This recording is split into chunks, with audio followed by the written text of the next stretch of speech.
Какво ще се случи? 7 януари, вторник, в следващия епизод на турския сериал «Шербет от боровинки», излъчващ се всеки делник от 22:00 до 23:00 часа. По Диема Family. Доа отказва да се прибере с мъжа си, но не желае да тръгне и с майка си. Кавалджам и Фатих се скарват жестоко. Доа е раздвоена и наранена. Чувства се виновна, че е излъгала мъжа си. Йомер се разстройва, защото друг мъж е харесал Кавалджам. Доа се извинява на Фатих за лъжата. Той е много наранен.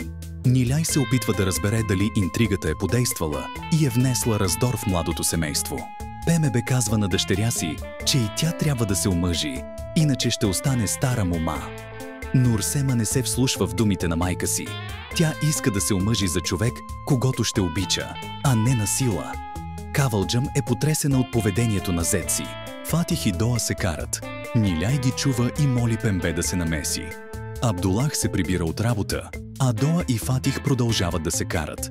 Абдулах и Пембе са били против брака на Фатих в началото. Пембе обяснява на дъщеря си за какво се карат двамата млади. Кавалджам продължава да чака Доа да й се обади. Алев се опитва да я успокои, казвайки че сега младите се карат, а после ще се разберат. Мустафа признава на баща си, че Доа и Фатих се карат заради него, защото е казал на Фатих, че Доа е продължила да учи. Мустафа допълва, че е научил от Ниляй. Пембе прави забележка на снаха си Абдулах, взима положението в свои ръце и заявява пред всички, че никога няма да прости неуважение. Доа изпраща съобщение, че на следващата сутрин ще отиде да говори с Кавалджам.